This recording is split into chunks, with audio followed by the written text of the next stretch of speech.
জুমার দিন অত্যন্ত গুরুত্বপূর্ণ দিন। আমরা জুমার দিনে বিশেষ করে জুমার নামাজের যখন আমরা মসজিদে আসি, আমরা জুমার সালাতের পূর্বেই গুরুত্বপূর্ণ কিছু কথা কোরআন এবং হাদিস থেকে আমরা আলোচনা করার, শোনার চেষ্টা করি। আজকে আমরা গুরুত্বপূর্ণ একটি বিষয় নিয়ে আলোচনা করব ইনশাআল্লাহ। আজকে আমাদের নির্ধারিত বিষয় হচ্ছে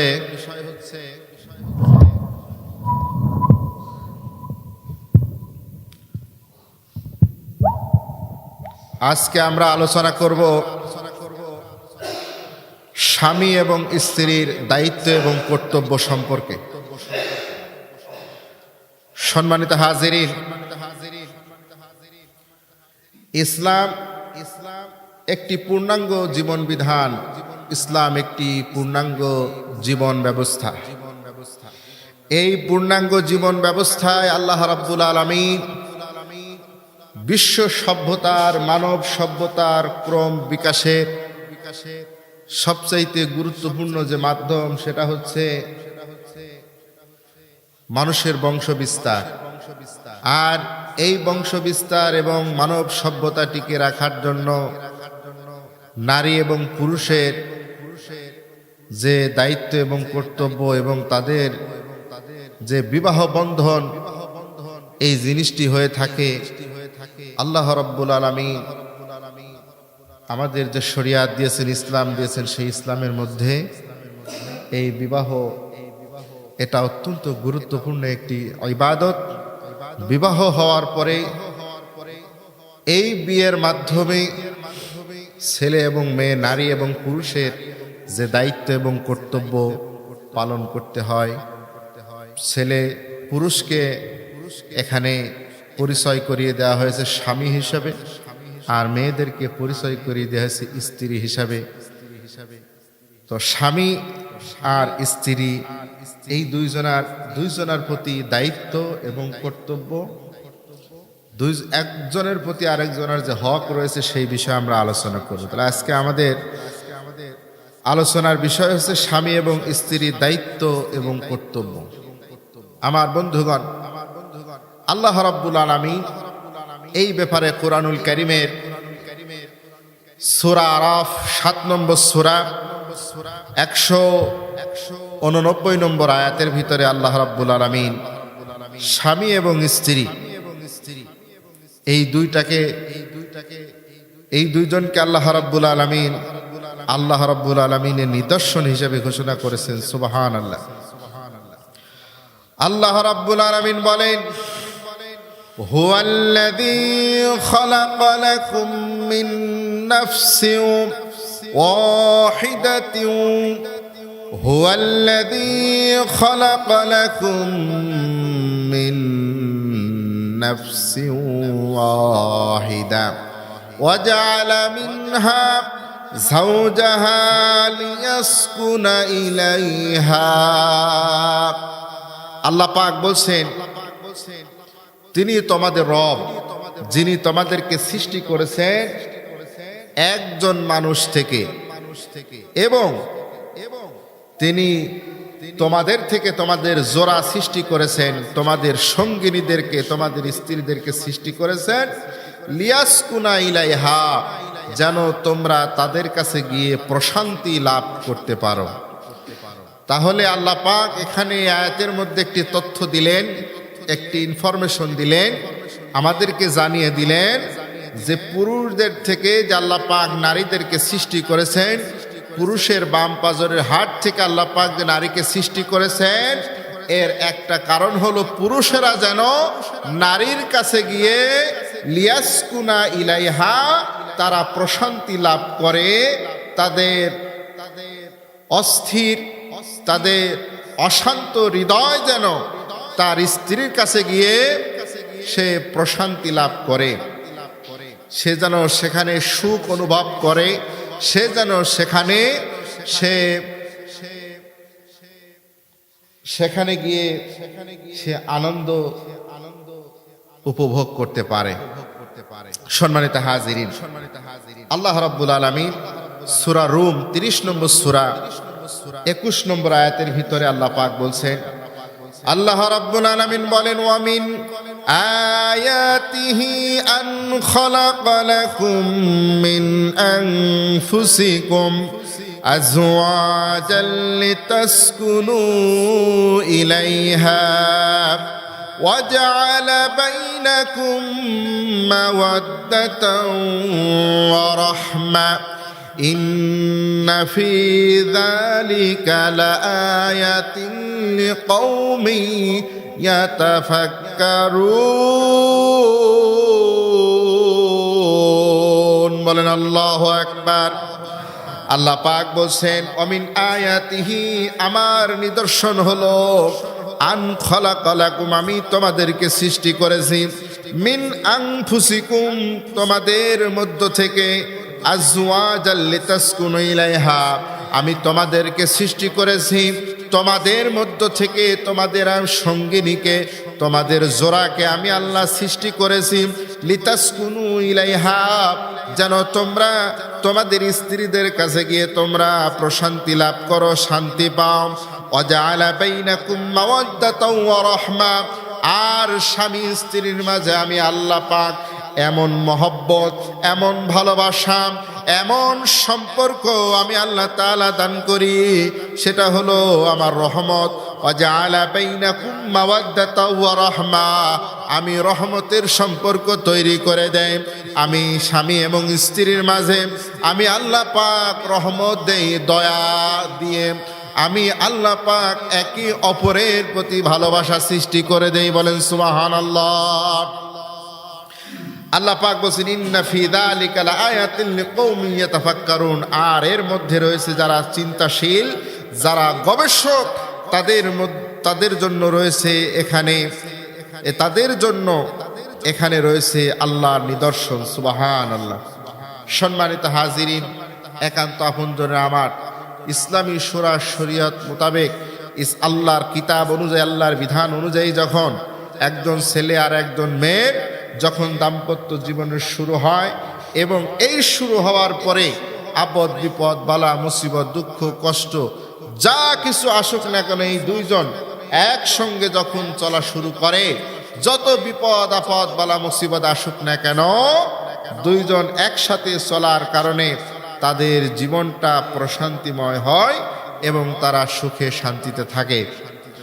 আর যেমন পাশ্চাত্য সভ্যতা, ইউরোপ আমেরিকায়, সেখানে বিবাহ বন্ধনের মতো এই রকম গুরুত্বপূর্ণ একটি বিষয় তারা যখন এটাকে নিকৃষ্টভাবে ব্যবহার করে, বা যখন তারা বিবাহ বন্ধনে আবদ্ধ না হয়ে নারী পুরুষ একসাথে যখন চলে, সাময়িকভাবে এটা তাদের কাছে ভালো লাগতে পারে, মানুষের কাছে ভালো লাগতে পারে, কিন্তু এটার মধ্যে কোনো শান্তি নাই।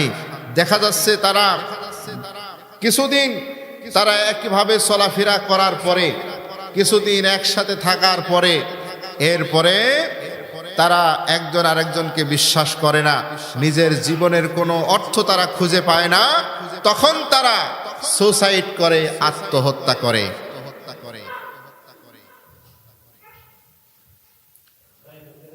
তখন তারা কি করে? আত্মহত্যা করে। সম্মানিত হাজিরিন, ওই ইউরোপ আমেরিকা, সেখানে তো গাড়ি বাড়ি, টাকা পয়সা, ধন দৌলত কোনো কিছুর অভাব নেই, কিন্তু পরিসংখ্যানে দেখা যাচ্ছে ওই দেশের সব থেকে বেশি যুবতীরা, সব থেকে বেশি যুবকেরা তারা আত্মহত্যা করে। কারণ তারা শান্তি খুঁজে পায় না। কারণ শান্তির যে মাধ্যম, শান্তির যে জায়গা, সেই মাধ্যম এবং জায়গা তারা খুঁজে পায় না। ঠিক কিনা বলে?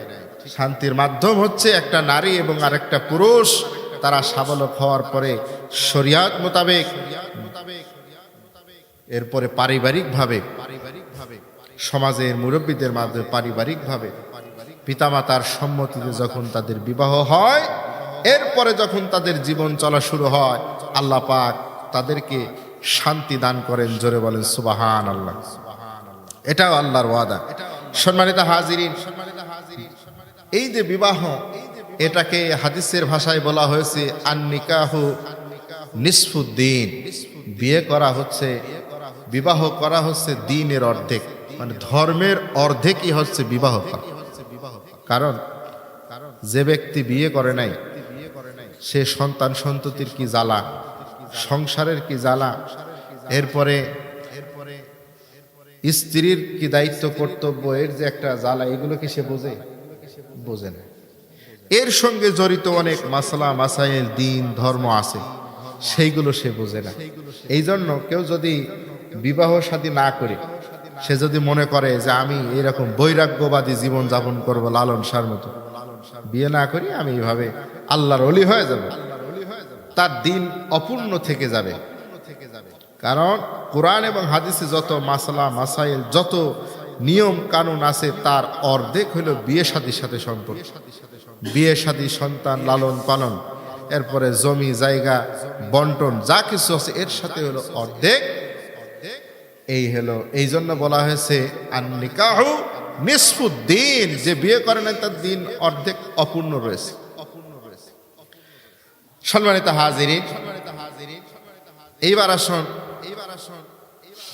একজন ছেলে একজন মেয়ের ভিতরে আল্লাহ পাক রব্বুল আলামিন যে আকর্ষণ আল্লাহ পাক সৃষ্টি করেছিলেন, সেই আকর্ষণের কারণেই যখন তারা বিবাহ বন্ধনে আবদ্ধ হয়, আবদ্ধ হওয়ার পরে যখন একসাথে তাদের থাকা চলা ফেরা উঠা বসা যখন শুরু হয়, তখন একজনের প্রতি আরেকজনের দায়িত্ব এবং কর্তব্য শুরু হয়ে যায়। সেই দায়িত্ব এবং কর্তব্য আমরা রসুল করিম সাল্লাল্লাহু আলাইহি সাল্লামের জীবন থেকে শুনবো ইনশাআল্লাহ। সম্মানিত হাজিরিন, আমরা প্রথমে স্বামীর যে দায়িত্ব আছে সেই দায়িত্বগুলো আমরা আলোচনা করব ইনশাআল্লাহ। স্বামীর কিছু দায়িত্ব রয়েছে স্ত্রীর প্রতি। এক নম্বর দায়িত্ব হচ্ছে স্ত্রীর প্রতি ভালো ব্যবহার করা। আল্লাহর নবী বলছেন, খয়রুকুম লি আহলি, তোমাদের মধ্যে সর্বোত্তম ওই ব্যক্তি যে তার পরিবারের কাছে উত্তম। ভাই, কিছু ছেলেবেলে উপরে যাচ্ছে, আপনি এগুলো ছেলেবেলেগুলো সব দেখবেন, জানতো দৌড়ে দৌড়ি করবেন, এবং হেনে যারা আছে সবগুলো আপনি শেষ পর্যন্ত দেখবেন। আমার বন্ধুগণ, তাহলে আল্লাহ নবী বলছেন খয়রুকুম লি আহলি, তোমাদের মধ্যে ওই ব্যক্তি সর্বোত্তম যে তার পরিবারের কাছে উত্তম, যে তার স্ত্রীর কাছে উত্তম। আমি বাহিরের মানুষের কাছে আল্লাহর ওলি, আমি বাহিরের মানুষের কাছে মালাইকা ফেরেশতা, কিন্তু নিজের স্ত্রীর কাছে যদি আমি খারাপ, তার সঙ্গে যদি খারাপ ব্যবহার করি, আমি তার যদি খারাপ আচরণ করি, দুর্ব্যবহার করি, তার হক নষ্ট করি, তার হক যদি আদায় না করি, তার প্রতি যে দায়িত্ব আছে সেগুলো যদি আমি অবহেলা করি, পালন না করি, কিয়ামতের ময়দানে আমাকে আসামি হতে হবে, এবং আমি ভালো মানুষ হতে পারি নাই। সমাজের মানুষের কাছে, বিশ্বের মানুষের কাছে আমি ভালো মানুষ হলেও আসলে আমি ভালো মানুষ নয়। কে বলছেন? আল্লাহ নবী সাল্লাল্লাহু আলাইহি সাল্লাম বলছেন। এরপরে আল্লাহ নবী বলছেন যে স্ত্রীদেরকে ক্ষমা করবা, কারণ তারা অনেক ভুল করবে, কিন্তু সেই ভুলগুলো তোমরা ক্ষমা করে দিবে। যেগুলো ক্ষমা করা যায় সেগুলো তোমরা ক্ষমা করে দাও, কারণ আল্লাহ রাব্বুল আলামিন কোরআনে বলছেন, হুন্না লিবাসুল লাকুম ওয়া আনতুম লিবাসুল লাহুন্না। আল্লাহ পাক বলছেন, আমি তোমাদেরকে একে অপরের পোশাক স্বরূপ বানিয়েছি। স্বামী স্ত্রীর পোশাক, আর স্ত্রী হলো স্বামীর পোশাক। পোশাক কি করে? পোশাকের কাজ হলো, আল্লাহ পাক পোশাক দিয়ে কেন উদাহরণ দিলেন? পোশাক হলো শরীরের বিভিন্ন রকম ক্ষত কুৎসিত খারাপ জিনিসগুলো ঢেকে পোশাক শরীরকে, নিজেকে সুন্দরভাবে মানুষের কাছে উপস্থাপন করে। এটাই হলো পোশাকের কি? এটা হলো পোশাকের বৈশিষ্ট্য। ঠিক যিনি স্বামী হবে তিনি তার স্ত্রীর খারাপ গুণাবলীগুলো তিনি এইভাবে ঢেকে, যেইগুলো সুন্দর, যেইগুলো ভালো, এইগুলো তিনি প্রকাশ করবেন। আর স্ত্রীও ঠিক অনুরূপভাবে স্বামীর দোষ ত্রুটি, স্বামীর খারাপ জিনিসগুলো তিনি ঢেকে স্বামীকে সুন্দরভাবে মানুষের কাছে তিনি উপস্থাপন করবেন, তিনি সমাজের কাছে উপস্থাপন করবেন। এটাই হচ্ছে দায়িত্ব। এরপরে আল্লাহ নবী বলছেন, এরপর আল্লাহর কোরআন বলতেছে যে মেয়েকে ঘরে নিয়ে আসা হলো বিবাহ করার মাধ্যমে তার ভরণ পোষণ দিতে হবে।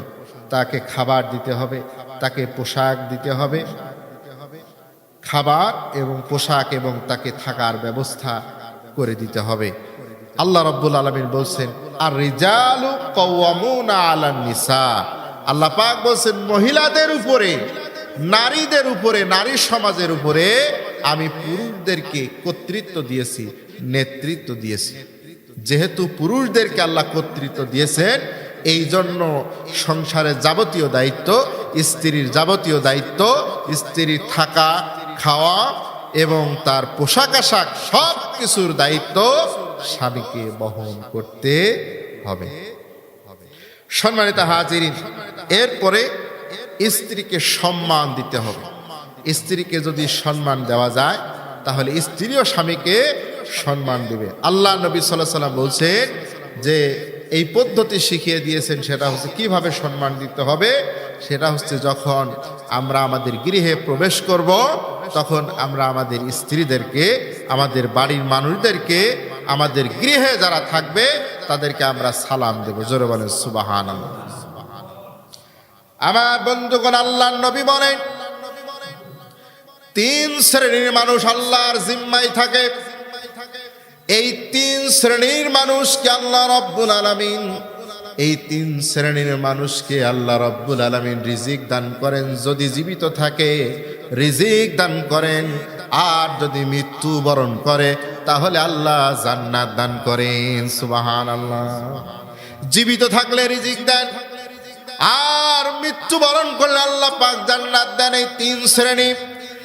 1 নম্বর হলো ওই ব্যক্তি, যে ব্যক্তি তার গৃহে প্রবেশ করার সময় যে ব্যক্তি সালাম দেয়, তার সন্তানকে, তার মা বাবাকে, তার স্ত্রীকে, তার ভাই বোনদেরকে, তার গৃহে তার আহলে বাইত যারা আছে তাদেরকে যখন সে সালাম দেয়, তখন সে আল্লাহর জিম্মায় থাকে, আল্লাহ রাব্বুল আলামিনের দায়িত্বে থাকে। তখন ওই ব্যক্তি যদি জীবিত থাকে আল্লাহ পাক তাকে রিজিক দেন, এবং যদি মৃত্যু বরণ করে আল্লাহ পাক তাকে জান্নাত দেন। সুবহানাল্লাহ। আরেকজন ব্যক্তি, যে ব্যক্তি মসজিদে নামাজের জন্য ঘর থেকে বের হয়, মসজিদে নামাজের জন্য ঘর থেকে বের হয়েছেন, আর ঘরে ফেরা পর্যন্ত যদি তিনি জীবিত থাকেন আল্লাহ পাক তাকে রিজিক দেন। এর মাঝে যদি মৃত্যু বরণ করে আল্লাহ পাক তাকে জান্নাত দান করবেন। সুবহানাল্লাহ। 3 নম্বরে, যে ব্যক্তি আল্লাহর দ্বীনের জন্য বের হয়ে গেছে, আল্লাহর জমিনে আল্লাহর দ্বীন প্রতিষ্ঠার জন্য বের হয়ে যায়, ঘরে ফিরে না আসা পর্যন্ত এর মাঝে যদি তিনি জীবিত থাকেন আল্লাহ পাক তাকে রিজিক দেন। যদি মৃত্যু বরণ করে তাহলে আল্লাহ পাক থেকে জান্নাতে প্রবেশ করায় দেন। বলেন সুবহানাল্লাহ। আল্লাহ নবী সাল্লাল্লাহু আলাইহি সাল্লাম 3টি জিনিস পছন্দ করতেন। 1 নম্বরে আল্লাহ নবী তার স্ত্রীদেরকে পছন্দ করতেন, স্ত্রীদেরকে ভালোবাসতেন। 2 নম্বরে আল্লাহ নবী নামাজকে পছন্দ করতেন। 3 নম্বরে আল্লাহ নবী সুগন্ধি পছন্দ করতেন। সুবহানাল্লাহ। সম্মানিত হাজিরিন, একান্ত আপনজনে আমার, স্ত্রীদেরকে মারা যাবে না, গায়ে হাত দেওয়া যাবে না বিনা কারণে, অথবা যখন তখন যে কোনো বিষয়, তুচ্ছ বিষয় নিয়ে তাদের গায়ে হাত দেওয়া যাবে না। তিরমিজি শরীফের হাদিস, হযরত আয়েশা সিদ্দিকা রাদিয়াল্লাহু আনহা তিনি বলছেন আল্লাহর নবী কোনোদিন শারীরিকভাবে কাউকে আঘাত করে নাই, স্ত্রীদেরকেও করে নাই, তার খাদেমদেরকেও করে নাই। আল্লাহর নবী তার স্ত্রীদেরকে এবং তার যারা খাদেম ছিলেন, কর্মচারী ছিলেন, তাদেরকে আল্লাহ নবী কোনোদিন আঘাত করে নাই। জোরে বলেন সুবহানাল্লাহ। বুঝিয়ে দিতেন, বুঝিয়ে বলতেন, বুঝিয়ে বলতেন। আল্লাহ নবী নিজের স্ত্রীকে সালাম দিতেন। হযরত আয়েশা সিদ্দিকা বলছেন যে আমি কোনোদিন রাসূল সাল্লাল্লাহু আলাইহি সাল্লামকে আমি আগে সালাম দিতে পারি না। সম্মানিত হাজিরিন, তাহলে স্ত্রীর কিছু দায়িত্ব রয়েছে। প্রথমত 3টি দায়িত্ব। কয়টা বলেন? প্রথম দায়িত্ব হচ্ছে 3টি। স্ত্রীর দায়িত্ব 3টি। 1 নম্বর দায়িত্ব হচ্ছে, 1 নম্বর দায়িত্ব হচ্ছে স্বামীকে সম্মান করা।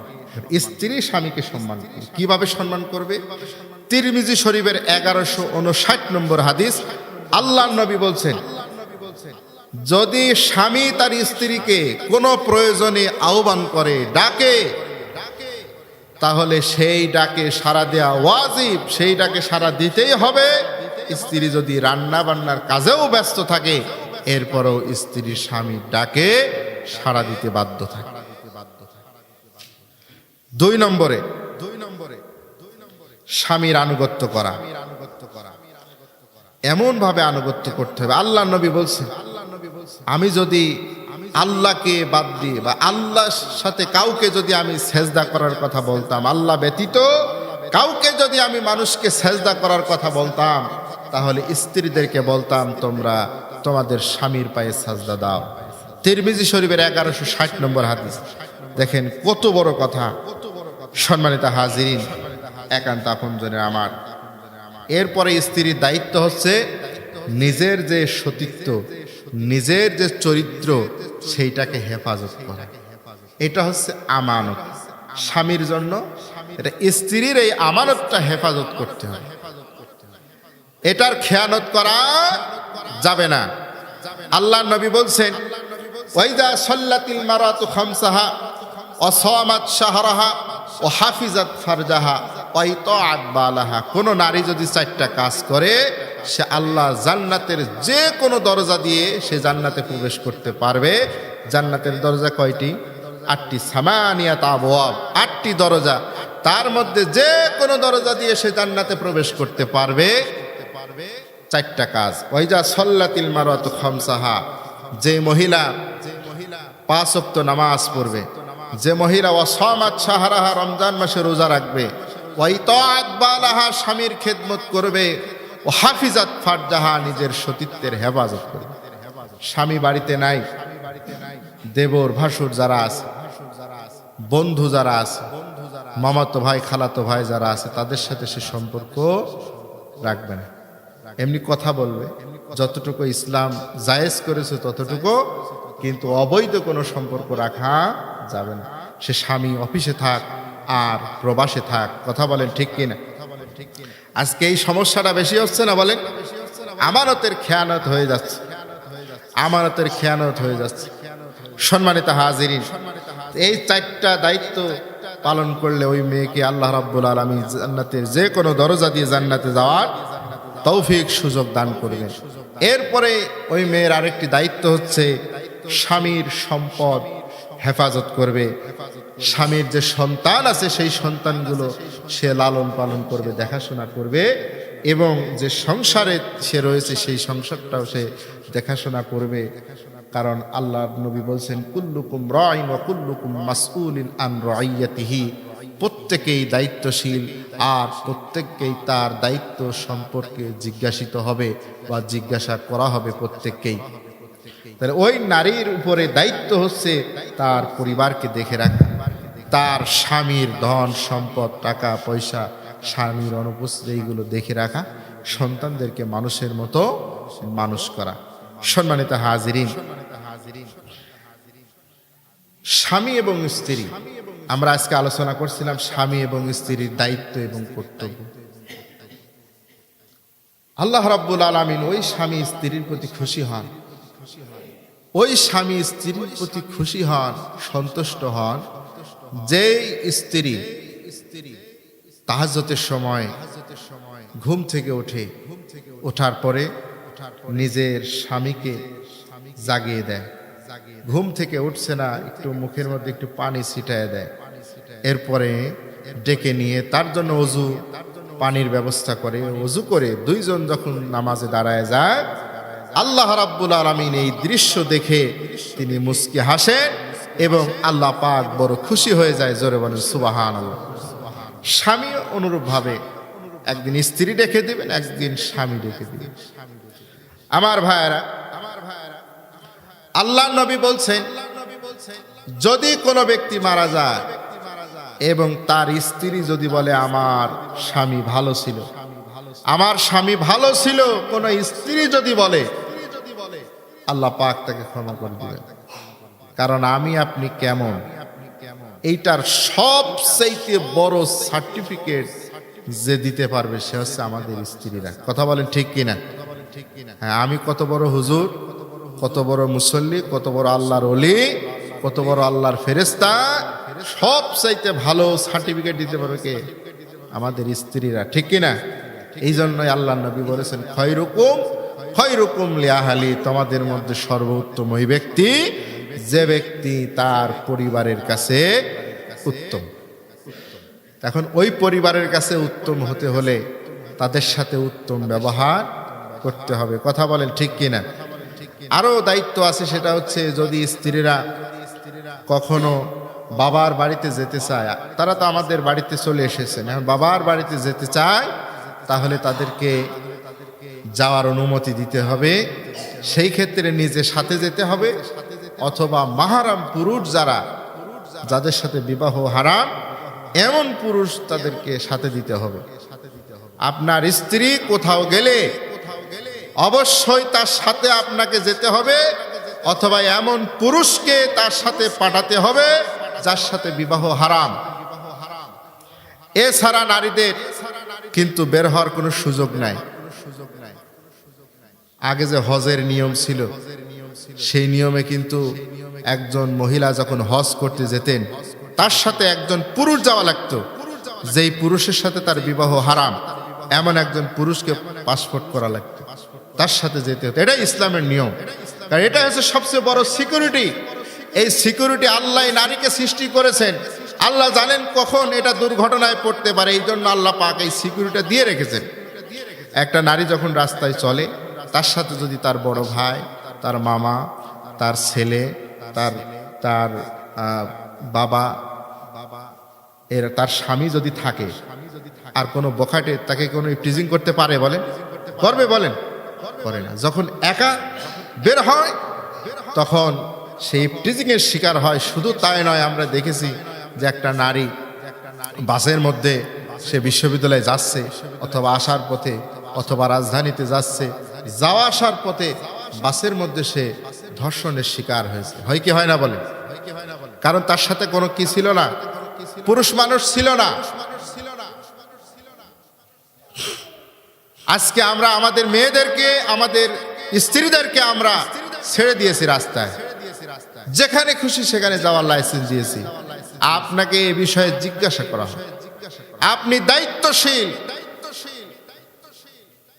সম্মানিত হাজিরিন,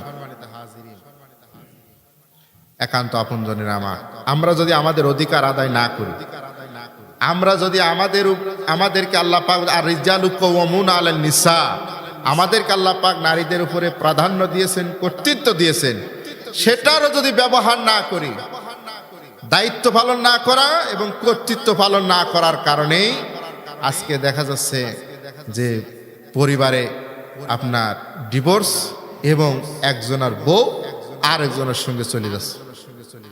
কথা বলেন ঠিক কিনা? আজকে 2 সন্তানের জননী, 3 সন্তানের জননী, 4 সন্তানের জননী কুষ্টিয়া থেকে ফরিদপুর চলে গেছে, ফরিদপুর থেকে কুষ্টিয়ায় চলে আসছে। কথা বলেন ঠিক কিনা? হয় ওই মহিলাকে তার স্বামী দায়িত্ব পালন করে না, অথবা কর্তৃত্ব পালন করে না। হয় তার স্বামী তার স্ত্রীকে একদম ছেড়ে দিয়েছে, যা খুশি তাই করার মানে পারমিশন দিয়ে দিয়েছে, অথবা তার দায়িত্ব পালন করে না। যার কারণে ওই মহিলা, ওই সংসার ছিল, সন্তানদের মায়া ছিল, একটা সন্তানের প্রতি কত মায়া, সেই সন্তান ছেড়ে দিয়ে আরেক জায়গায় চলে যাচ্ছে। সম্মানিত হাজিরিন, এই যে স্বামীর প্রতি স্ত্রীর দায়িত্ব, স্ত্রীর প্রতি স্বামীর দায়িত্ব কত গুরুত্বপূর্ণ, আল্লাহ নবী কত গুরুত্ব দিয়েছেন জানেন? বদরের যুদ্ধের সময় আল্লাহ নবী সাল্লাল্লাহু আলাইহি সাল্লাম যখন সাহাবীদেরকে যুদ্ধে নিয়ে যাবেন, এই সময়ে একজন সাহাবীকে আল্লাহ নবী যুদ্ধে নেন নাই। সেই সাহাবীর নাম হযরত উসমান রাদিয়াল্লাহু তাআলা। উসমানকে আল্লাহ পাক বদরের যুদ্ধে আল্লাহ নবী নেন নাই। কেন নেন নাই? উসমান রাদিয়াল্লাহু তাআলার স্ত্রী অসুস্থ ছিল। আল্লাহ নবী বললেন, উসমান তুমি তোমার স্ত্রীর সেবা করো। হযরত উসমান রাদিয়াল্লাহু তাআলা তার স্ত্রীর সেবা। উসমান রাদিয়াল্লাহু তাআলার স্ত্রী ছিলেন বিশ্বনবীর মেয়ে। সুবহানাল্লাহ। তার স্ত্রীর সেবা করার জন্য তিনি যুদ্ধে যান নাই। আল্লাহ নবী বলেছেন, উসমান তোমার মন খারাপ করার দরকার নাই। এই বদরের যুদ্ধে অংশগ্রহণ করে যারা শহীদ হয়েছে, যে সওয়াব পেয়েছে, এবং যারা বিজয়ী হয়েছে, গনিমত পেয়েছে, তুমি সোয়াবেরও অংশীদার হয়েছো, তুমি গনিমতেরও অংশীদার। জোরে বলেন সুবহানাল্লাহ। বুখারী শরীফের হাদিস। যুদ্ধে যায় নাই, ইসলামের সবচেয়ে প্রথম যুদ্ধ, সবচেয়ে গুরুত্বপূর্ণ যুদ্ধ, যেই যুদ্ধে যারা গিয়েছে সবাই জান্নাতি, তাদের ব্যাপারে কোরআনের আয়াত নাজিল হয়ে গেছে।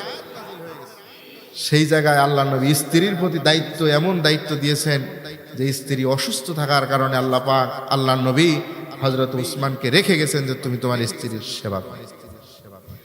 স্ত্রী যদি অসুস্থ হয় অথবা কোনো সমস্যায় থাকে, তখন তাকে হেল্প করা, সহযোগিতা করা, এটা আমার নবীর সুন্নাত। রাসূল সাল্লাল্লাহু আলাইহি সাল্লাম যুদ্ধের ময়দান থেকে এসেছেন বা বাহির থেকে এসেছেন, দেখছেন রান্না বান্না হয় নাই, আল্লাহ নবী রাগও করেন নাই, তিরস্কারও করেন নাই।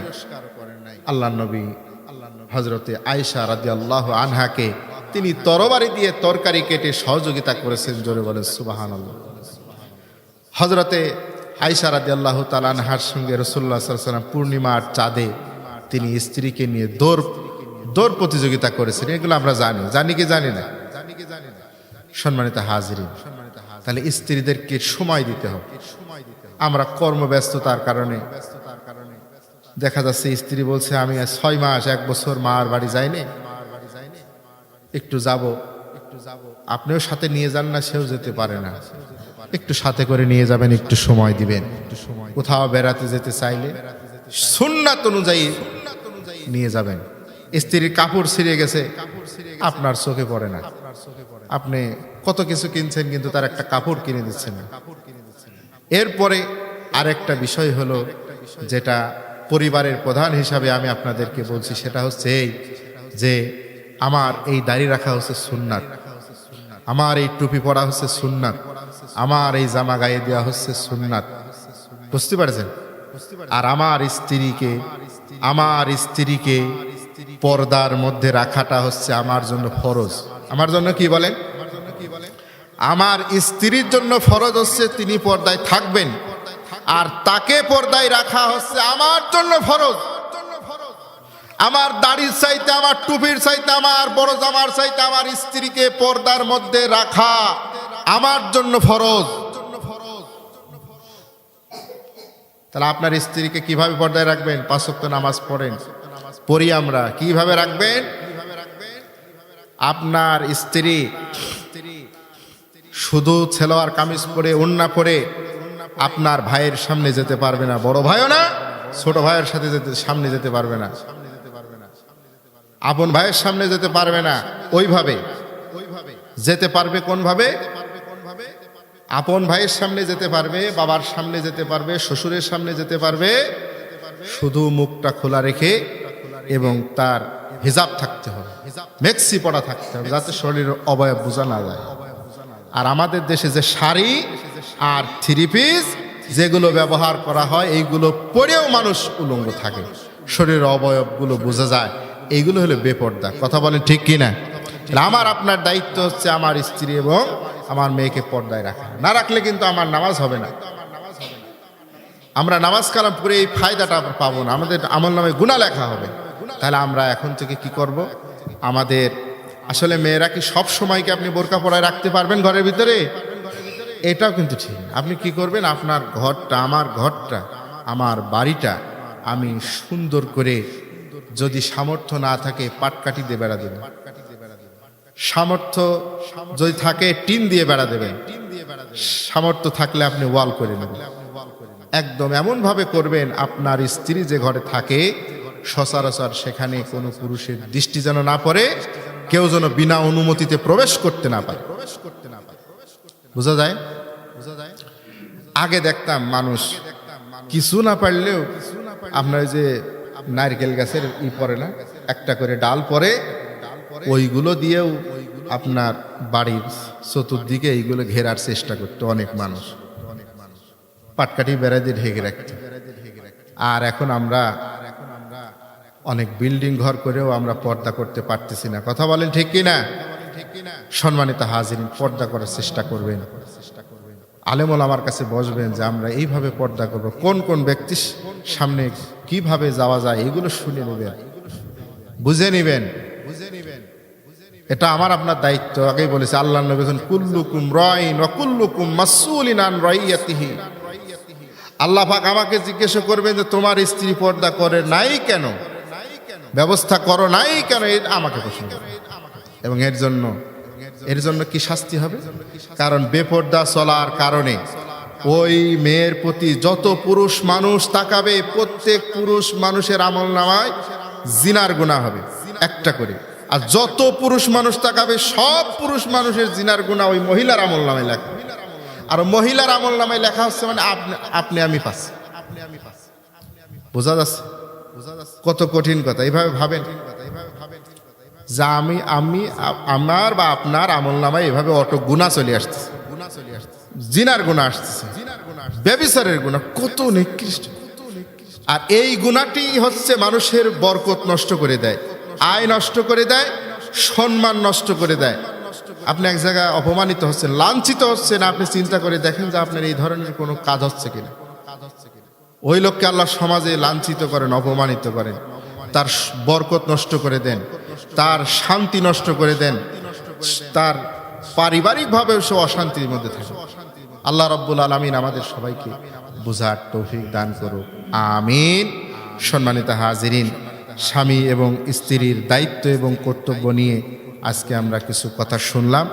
আল্লাহর কোরআনের কথা ছিল এই যে ওয়ামিন আয়াতিহি আন খালাকা লাকুম মিন আনফুসিকুম আজওয়াজান লিতাসকুনু ইলাইহা ওয়া জাআলা বাইনাকুম মাওয়াদ্দাতা ওয়া রাহমা। আমার আল্লাহ বলছে তোমার থেকে তোমার স্ত্রীকে সৃষ্টি করেছি, এর কারণ হলো তুমি যেন তার কাছে যে শান্তি পাও। কিন্তু আমি যাই যদি দেখি ঘরের ভিতর অশান্তি, ঘরের ভিতরে আমার শান্তি নাই। শান্তি নাই কেন? কারণ আমিও দায়িত্ব পালন করি না, আমার স্ত্রীও দায়িত্ব পালন করে না, এই জন্য অশান্তি। যদি আমরা উভয়েই দায়িত্ব পালন করতাম তাহলে পরে শান্তি থাকতো। আল্লাহ বলছেন যে তুমি যেন পরিতৃপ্ত হও, তুমি যেন শান্তি পাও। দুনিয়ায় তুমি বাজারে যাওয়া শান্তি হবে, বাহিরে যাওয়া শান্তি হবে। আল্লাহর নবী যখন দিনে দাওয়াতি কাজ করতেন, কাফেররা রসুলকে কষ্ট দিতেন, আঘাত করতেন, তিরস্কার করতেন, খুঁটা দিতেন, গায়ে হাত দিতেন। কিন্তু আল্লাহর নবী যখন গৃহে ফিরে আসতেন তখন আল্লাহর নবী সেখানে শান্তি অনুভব করতেন। হযরতে খাদিজা রাদিয়াল্লাহু আনহা নবীজির জন্য অপেক্ষা করতেন। ঘরে ফিরে আসার পরে আল্লাহর নবীকে হযরতে খাদিজা সান্ত্বনা দিতেন, আল্লাহর নবীকে ভালোবাসা দিতেন, আল্লাহর নবীকে তিনি মানে সেবা করতেন। জোরে বলেন সুবহানাল্লাহ। এইভাবে যেন আমরা আমাদের স্ত্রীদের থেকে আমরা আমাদের দায়িত্ব যেন আমরা পালন করতে পারি, তারাও যেন তাদের দায়িত্ব পালন করতে পারে। আল্লাহ পাক আমাদের সবাইকে কবুল করুক, আমিন। আসসালামু আলাইকুম ওয়া রাহমাতুল্লাহি ওয়া বারাকাতুহু।